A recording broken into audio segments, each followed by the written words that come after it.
Greetings and welcome back to the Casual Wargamer. It's a rather warm, balmy Friday evening. Cheers.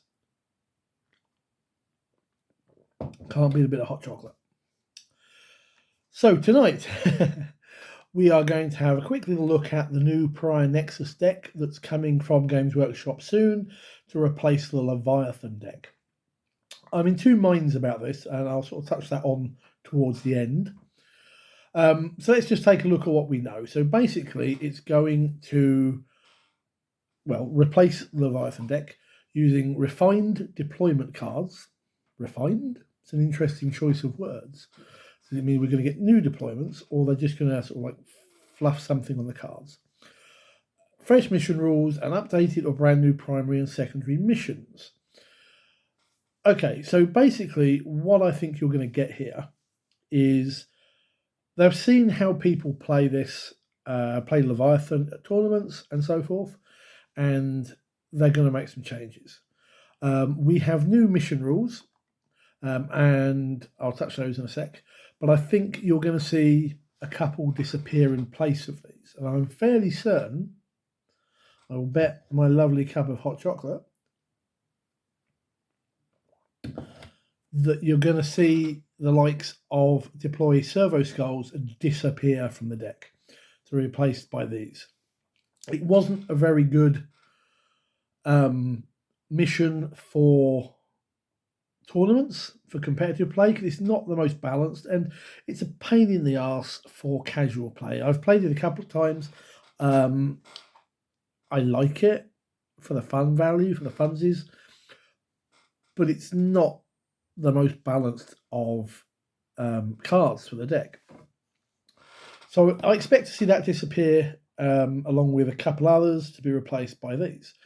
So first off, we've got two new mission rules, raise banners and rapid escalation. And raise banners, at the end of each player's turn, if a battle line unit from their army is in range of an objective marker that player controls, the unit raises a banner on that objective marker, scoring 1 victory point, which counts towards secondary mission cost scores, and the player's units can no longer raise a banner on that objective marker. Rapid escalation. In the first battle round, each player can set up battle line units from strategic reserves in the reinforcement step of their movement phase. If they do so, these must be set up wholly within 6 inches of any battlefield edge, but no model can be set up within the enemy deployment zone.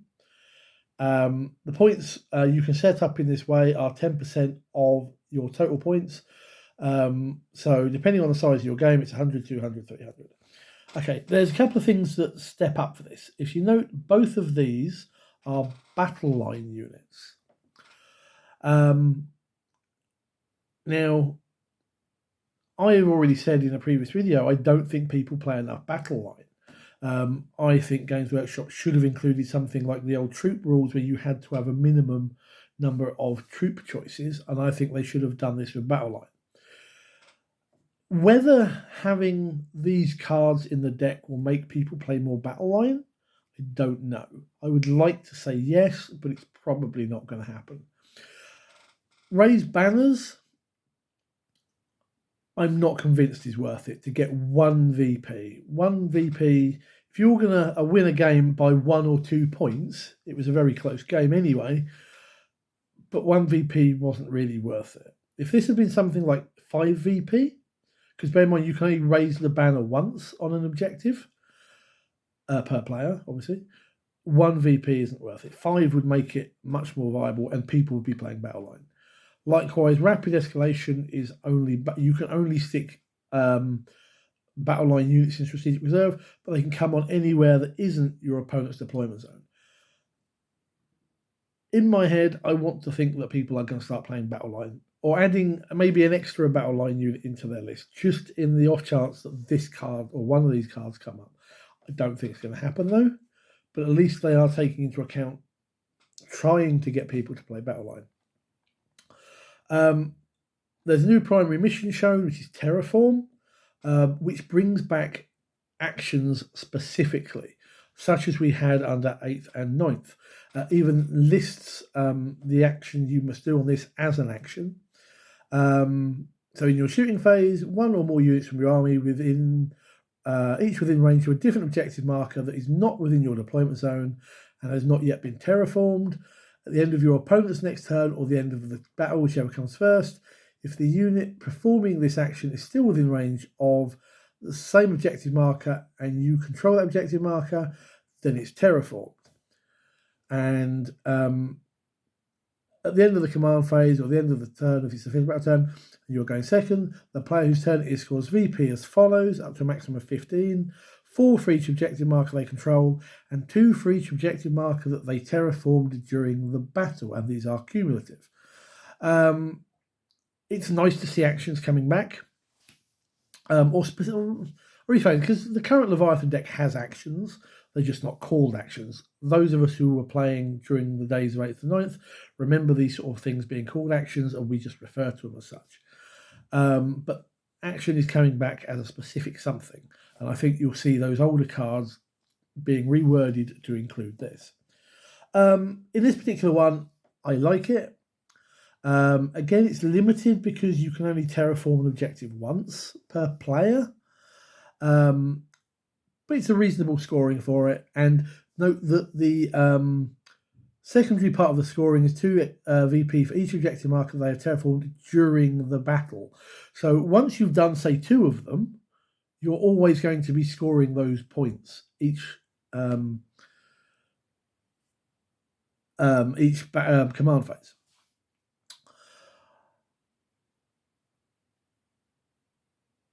I like it. It's nice. What else we'll get for new primaries, I don't know. But I like that one. Where are we? They've shown off one new secondary. It's called Marked for Death, which I do like. So basically, let me read this because this is very tiny writing on my screen. When drawn, your opponent must select 3 units from their army on the battlefield. If there's only 1 or 2, they must select those. If there are no units from their army on the battlefield, you discard the card and draw a new one. And basically, at the end of either player's turn, if one or more of the selected units has been destroyed or removed from the battlefield by any other reason, this turn, you score 5 VP. Why do I like this? Well, one, you've only got to kill one of those units, which, depending when you draw this, could be quite easy or could be quite difficult. But it's also a case of, depending on what they're playing, it could, and what they've got left and have to pick, it could stop the likes of Hypercrypt Legion or Demons or anyone else who can basically bounce that unit back into strategic reserves. Because if they do that, it's not on the table and they are giving you 5 VP. It's not amazing, but it's that slightly annoying card that might make them have to change their tactics. And I think that's a good thing for the game. Now, the next thing up is Gambits are going away. Thank goodness, because Gambits were pointless. No one ever took them, let's be honest. And the one game I've ever played where my opponent did take one, he couldn't complete it. I can't remember the card, but basically he had to get something like 3 units into the middle of the table, like an extraction thing. And he had 3 units, and one of them was a drop pod that's fixed in the far corner of the table. He couldn't do it. And I basically said, look, take the card back. Let's just keep playing as normal, because you're not going to get anywhere.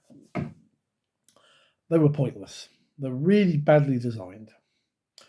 Secret missions replace these, and they are much better. So basically, where are we? I think it says it's at the end of your 3rd turn. You can choose if you've got to be either equal or lower current victory points than your opponent, but you would choose one of 4 secret missions. You don't randomly draw it like you did with Gambits. Instead, you draw the one you want, you take the one you want, and you keep it face down and you reveal it at the end of the game. And these 4 are Shatter Cohesion. So at the end of the battle, if there are no units from your no units from your opponent's army on the table, or if every one of your opponent's remaining units is either battle shocked, below half strength, or more than 3 inches away from any objective markers, you score 20 VP. That's depending on what you're playing and how well you're doing. That's potentially possible. Although generally, I think if your opponent's got no units on the battlefield, you weren't in a losing position anyway. But hey, it's got potential. You've got command insertion. At the end of the battle, if your warlord is in range of 1 or more objective markers in your opponent's deployment zone and you control it, you score 20 VP. That's basically if you pick that if you've got the right character on the table, whether it's somebody who can teleport or you've got a fast moving like jump captain or something like that, you can score 20 points. Now, obviously, I would just point out that you forego drawing any more cards to complete your secret mission. So you've got to be sure that these 20 points are going to net you either a draw or that win by like 1 or 2 points sort of thing. You've got War of Attrition at the end of the battlefield. If 1 or more battle line units, there's that battle line thing again, from your army are within your opponent's deployment zone and one of the following conditions applies, there are no battle line units from your opponent's army on the battlefield, or every battle line unit from your opponent's army that is on the battlefield is within your opponent's deployment zone, you score 20 points.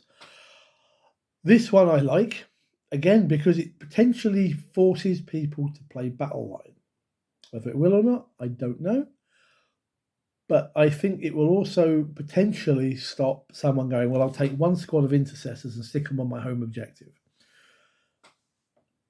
And they take nothing else, and then that's all that's in there, and boom, you've scored yourself 20 points. If you can get a battle line unit into their deployment zone.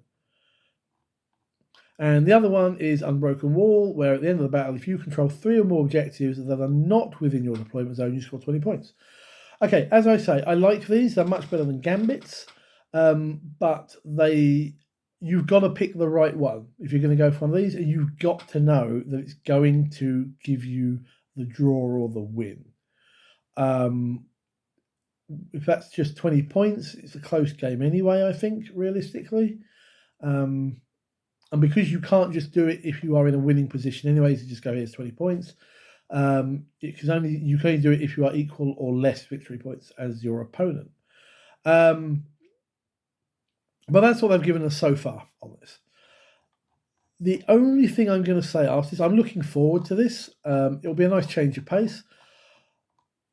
I would have preferred that this be a card update pack. Rather than a brand new deck of cards, I would rather have gone, right, we're changing the wording on these cards. So these replace the one in your current deck, and these are new cards you add to the deck. So you'd get rid of your gambits for your secondaries. You'd add the new secondary missions, the new primary missions, and the new mission rules in, and swap out the ones that have been changed.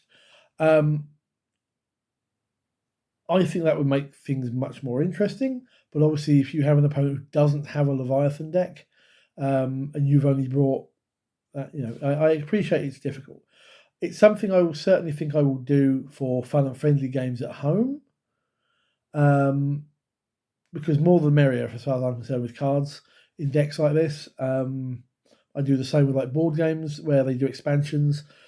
I always add the cards in. It makes it a much more fun experience. So friendly games, I think I'll do that. As for tournaments, I've got the feeling this is going to make things a little bit more balanced than the Leviathan deck makes them. I was very excited to see this come up on the newsfeed, and it's like, yeah, this is a good step forward for GW. It doesn't say when, it just says it will be out in a few months. But I'm guessing that's going to be probably July to coincide with the first birthday of 10th edition. But we shall see. Anyway, what are your thoughts on the Pariah Nexus deck? Improvement? Anything you like? Anything you don't like? Let me know down below and we'll have a bit of a dialogue. In the meantime, please give me a thumbs up, hit the subscribe button, and I will see you down in the comments. Take care. Good gaming.